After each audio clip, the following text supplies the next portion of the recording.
In the last episode, we were at the Ronstand Junior Foiling Cup, where we'd met sailing royalty on the beach, and we're looking forward to having an amazing day on the water in perfect conditions, until the back came off my boat doing over 20 knots within about 12 seconds of launching.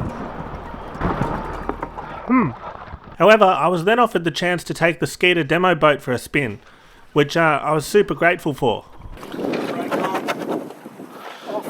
Yep, goes down, yep. Brake off. Brakes off. Leave the brake off. Yeah, just leave it on there. Brake on the 3, 2. So I've been wanting to try these for ages because they have a different foiling system to a boat like my Moth. So on my Moth, the flap at the back of the foil goes up and down to regulate the height of the boat above the water, which works really well until the boat's in a bow down attitude like this. And no matter what the flap says, it's going to keep going down until this happens. So instead of having a flap, the Skeeta has a foil where the whole foil actually articulates. So it achieves the same thing when it's foiling along level, in that it regulates the height using the wand on the front. But if you end up in a bow down situation, it's a lot harder for it to suck the boat down into the water. And if it does, the shape of the bow, a bit like an Amoka, sort of bounces it back up and off you go again. So I wanted to see how safe it actually felt. It's quite stable, getting out to deep enough water so I don't accidentally run their boat into the ground. Huge thanks to David and Jim from Skeeta Foiling Craft for lending me this boat. I think Jim wanted to go for a sail himself, and I wasn't having the best day, so they let me take it for a spin. Okay, we'll round up.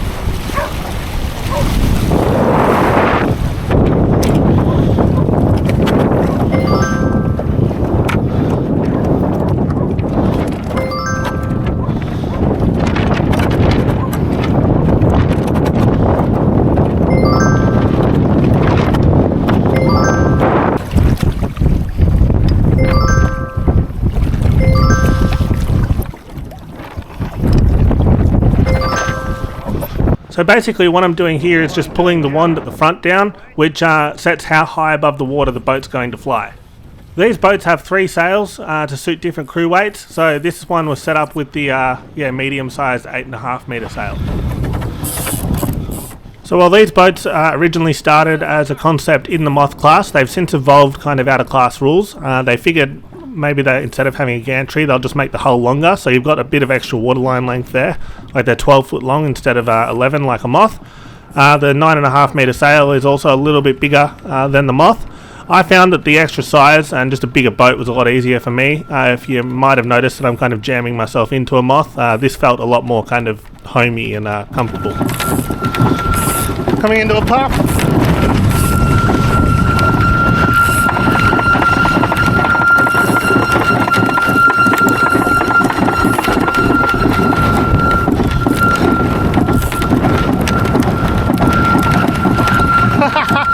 So here I don't really want to launch a borrowed boat straight into a foiling jibe at 16 knots, so I was able to just pull the wand height line and lift the wand up, which lowered the boat down to the water and slowed it down a couple of knots, and then I was able to cruise into my jibe in a controlled manner without worrying about crashing and breaking any of their equipment.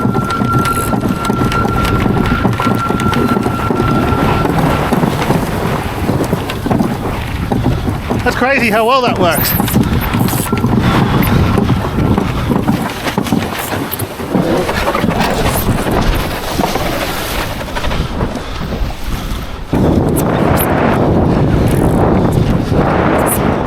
So as you can see up here, some of the puffs were absolutely massive, with the breeze coming straight off the mountain behind the yacht club, which is called Arthur's Seat.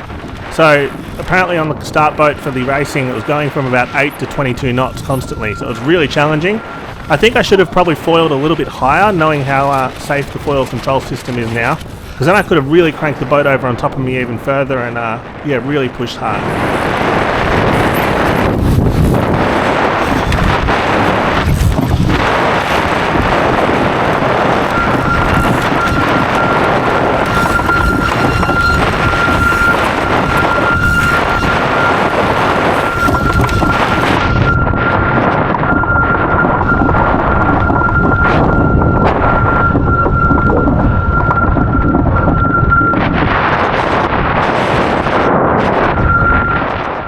So just to clarify, this boat is different to the one the kids are racing in the Junior Foiling Cup. They're racing the Dinghy, which is basically the same thing, just smaller. It's just kid-sized.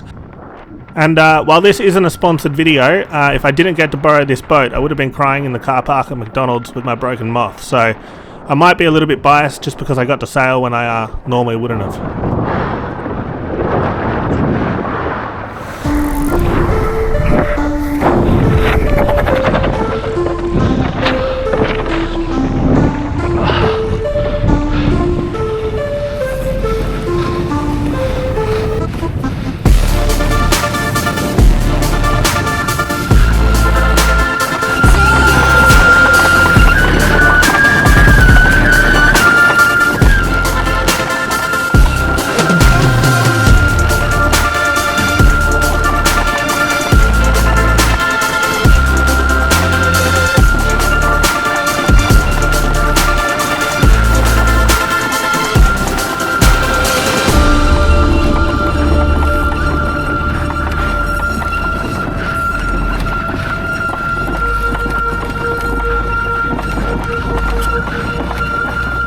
So I did have a bit of a habit here of oversheeting the main. I think just because the boat was quite efficient and yeah, I was getting away with it.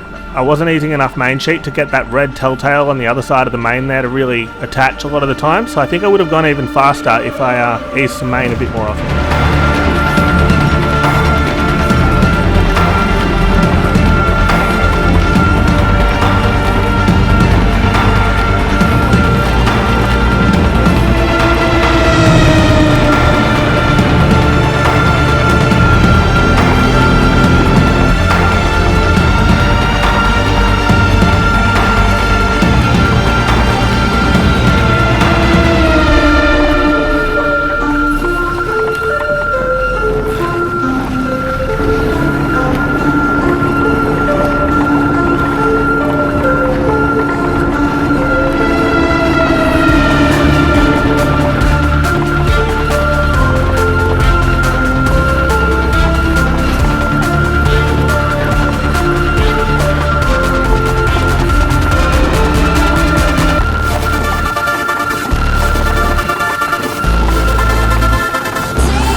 I did really like on this boat how there's only like 3 controls to fiddle with in terms of ropes. So you've got your main sheet, which is the blue one in my hand.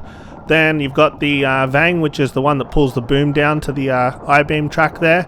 That also acts like a Cunningham. So when you pull down on that, the boom slides down the mast. And yeah, it has a bit of a Cunningham effect as well. And then you've got that one control line we were talking about earlier.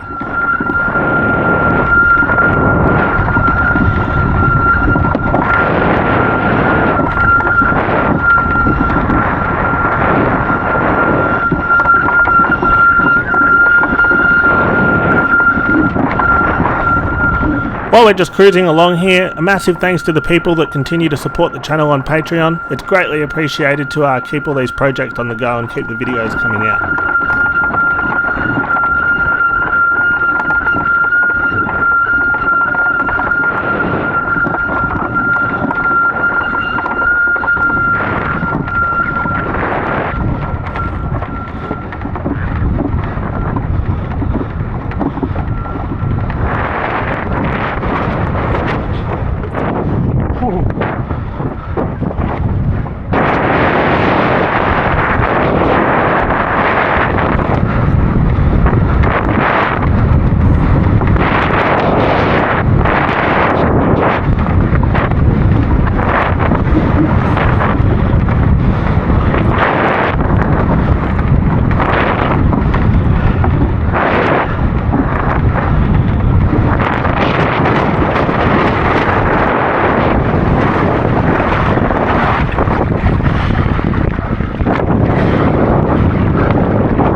So yeah, some massive puffs coming through there, but yeah, this was pretty much the end of my time on the Skeeta. I gave my brother a go after this.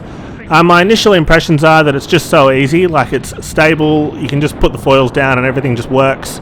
It's got a main halyard. It's just a lot closer to like a normal dinghy that happens to be doing 20 knots, as opposed to like my Moth that's held together with tape and sometimes isn't together at all.